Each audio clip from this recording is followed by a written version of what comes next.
Amigos televidentes, los saludamos en este espacio de entrevistas en Prisma Informativo, emisión estelar. Vamos a dar la bienvenida esta noche a Giovanni Tereguana, el exdirector de Unidad Popular. Existe preocupación ante este recorte anunciado dentro del presupuesto general del Estado, los sectores de educación, salud y seguridad social. La Unidad Popular mantiene que se pretende perdonar 2.000 millones de dólares a los grandes empresarios. ¿Cómo se sustenta aquello? Giovanni, buenas noches, está totalmente en vivo, lo escuchamos. Muy buenas noches, Marilyn, un fuerte abrazo y un saludo del país. Permítame, hoy que es el 25 de noviembre, el Día Internacional por la Eliminación de la Violencia contra la Mujer, expresar nuestro saludo solidario a esa mitad de la población que vive día a día la violencia y que merece efectivamente unas mejores políticas públicas al respecto. En el tema precisamente de los recortes presupuestarios, Marilyn, es evidente que el gobierno de Guillermo Lasso está incumpliendo las promesas de campaña, está comprometiendo el derecho de la población y está incumpliendo con la Constitución de la República. Tanto es así que la Asamblea Nacional, con 94 votos, observó la proforma presupuestaria y a partir de esto están recurriendo los 10 días que tiene el presidente para corregir precisamente el tema de salud, educación, seguridad social. Cuando se recorta el presupuesto de salud, es un atentado a la vida, a la salud de las familias ecuatorianas. Todavía no ha terminado la pandemia, Marilyn.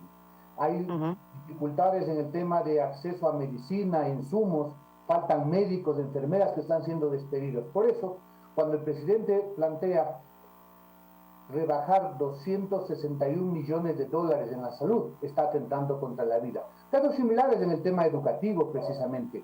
Estamos a la vuelta ya que nuestros hijos, nuestros niños, nuestros jóvenes regresen a la presencialidad y todos miramos por televisión y constatamos en cada cantón, en cada ciudad, cómo las escuelas, los colegios, los locales están destartalados, se caen los techos, las ventanas están rotas, los pupitres están inservibles.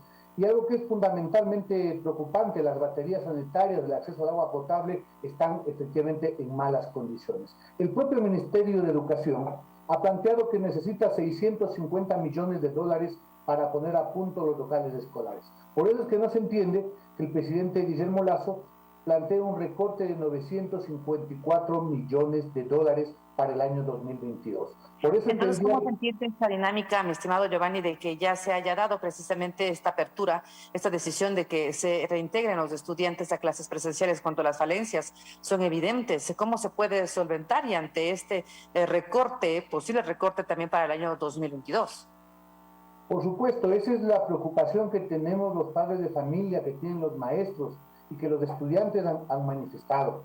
Porque cuando hablamos de la educación, hablamos del derecho de la juventud, de la niñez, pero también estamos hablando del futuro del país. Cuando se invierte en educación, Marilyn, se está hablando de la reactivación económica, porque cuando la juventud se prepara, puede incorporarse de mejor manera al trabajo. Ahora que vivimos momentos muy graves de inseguridad, de drogadicción, la educación tiene un papel muy importante que jugar para preservar la vida de nuestros jóvenes. Por eso es que el día de hoy hubo una movilización nacional en defensa de la educación pública en la ciudad capital, delegaciones de maestros, de estudiantes, de padres de familia de todo el país. Marchamos por las calles de Quito para ir a Carondelet y decirle al presidente Guillermo Lasso que debe cumplir con la educación. Está todavía a tiempo, efectivamente, de destinar los recursos suficientes.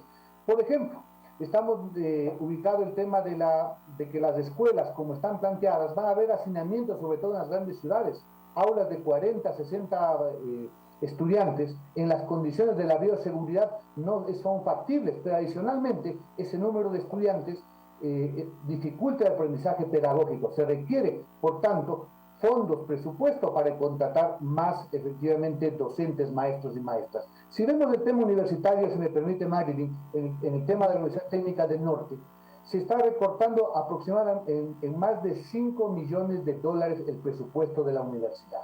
¿Qué significa aquello? Que la investigación científica tendrá que detenerse, que la formación profesional tendrá dificultades.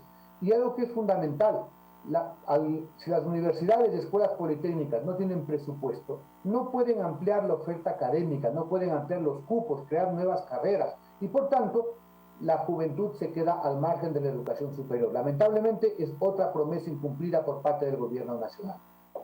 Y es un aproximado de 213 millones de dólares que también se podría recortar al tema de la educación superior.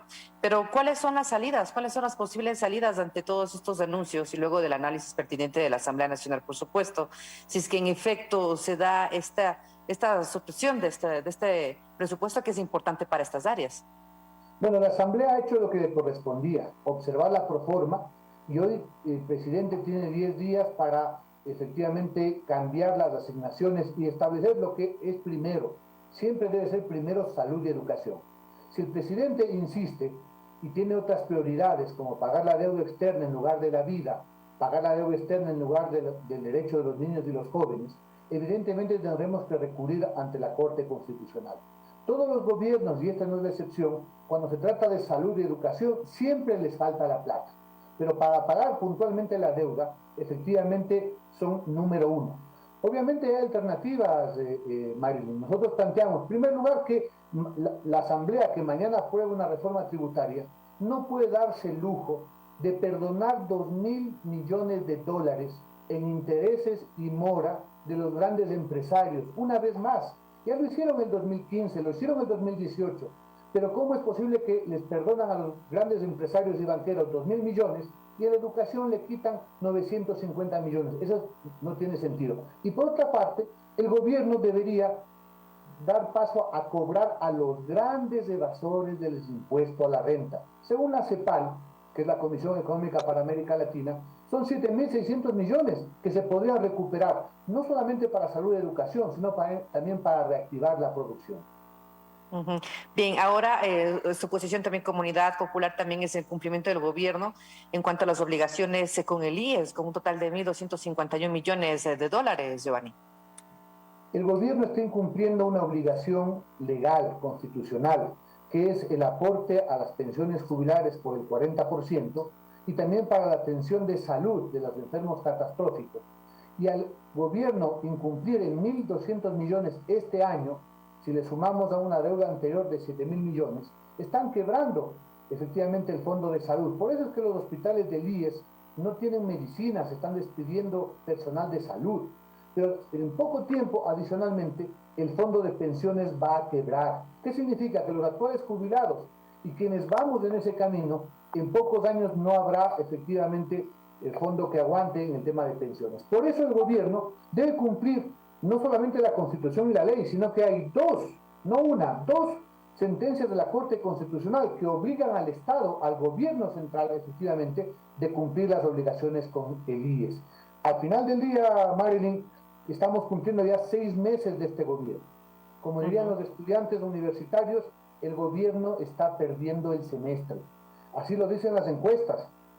Apenas el 28% de la población considera que el gobierno está bien. La mayoría establece que hay incapacidad, hay incumplimiento de sus ofertas de campaña y lo más grave, hay medidas que afectan la economía popular como la elevación de los combustibles, próximamente de los pasajes, y hay promesas incumplidas como el tema de la elevación del salario a $500, que fue una de las promesas de Guillermo Lasso. Por eso, desde Unidad Popular, estamos atentos a lo que resuelve el colectivo unitario de organizaciones, con el Frente Popular, la CONAIE, el Frente Unitario de los Trabajadores, para retomar las movilizaciones, porque cuando los gobernantes no escuchan a su pueblo, no dan soluciones, el pueblo tiene que hacerse sentir en las calles y plazas de Ecuador entero. Pero no vaticinaban, no esperaban ustedes quizás como Unidad Popular que estas decisiones se tomen por parte del gobierno desde su posición mismo. Recordemos de ideología y también todas las críticas que se llevaron en su momento en la campaña cuando inició todo aquello. ¿No esperaban esto? Es obvio, por eso es que Unidad Popular llamó a votar nulo en la segunda vuelta luego del fraude electoral, porque decíamos que las dos alternativas no iban a resolver los problemas. Pero bueno, Guillermo Lasso está al frente de la presidencia y debe ahora responder a todos los ecuatorianos.